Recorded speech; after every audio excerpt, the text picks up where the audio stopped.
যে কোনো প্রয়োজনে আমি ঢাকা বিশ্ববিদ্যালয়ের মাননীয় উপাচার্য স্যারের কাছে গিয়েছি।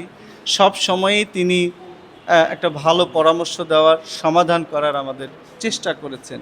তিনি যে ছাত্র শিক্ষার্থীদের কথা তিনি যে ভাবেন এবং তিনি যে এখানে একটা গুণগত পরিবর্তন করার জন্য এই দায়িত্ব নিয়েছিলেন, চেষ্টা করেছিলেন, তার চমৎকার দৃষ্টান্ত কিন্তু আমরা ওনার কর্মের মাধ্যমে আমাদের হলে যে অবদান সেই ক্ষেত্রে আমরা দেখতে পেয়েছি। আমরা সবাই জানি যে আমাদের এই পাবলিক বিশ্ববিদ্যালয়ে মাননীয় উপাচার্য স্যার প্রায়ই একটি কথা বলেন যে একটা বড় ধরনের ঘাটতি দিয়ে আমাদের কিন্তু আমাদের এই কাজগুলো সম্পন্ন করতে হয় এবং সেক্ষেত্রে সব সময়ই আমরা যে বাইরের যে উদ্যোগ বা অনুদান এই জায়গাগুলোকে আমরা এনকারেজ করি এবং সেই ক্ষেত্রে আমাদের প্রাক্তন বিশেষ করে যারা এই বিশ্ববিদ্যালয়ে আলামনাই তাদের কাছ থেকে আমরা সহযোগিতা চাই, সহযোগিতা চেয়েছি এবং আমি সবসময়ই সেটা আমি পেয়েছি। পাঞ্জাবের জগতে একটি বিশ্বস্ত নাম শাবাব এথনিক ওয়্যার।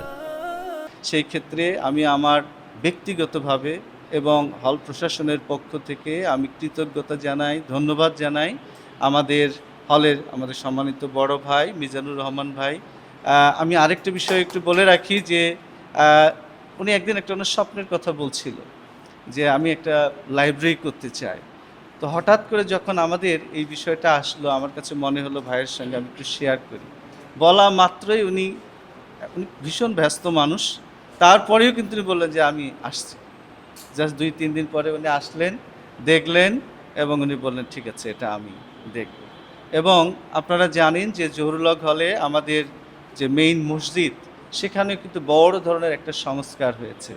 এই সংস্কারেও কিন্তু উনি অনেক বড় এখানে অবদান রেখেছেন। তো আমি ভাইয়ের প্রতি কৃতজ্ঞতা জানাই এবং আশা করি ওনার যে হলের প্রতি ভালোবাসা এটি অব্যাহত থাকবে এবং আমাদের হলের যারা আছেন বর্তমান এবং সাবেক সবাইকে নিয়ে আমরা এই হলকে আরও একটি সুন্দর বাসযোগ্য জায়গায় আমি নিতে পারবো।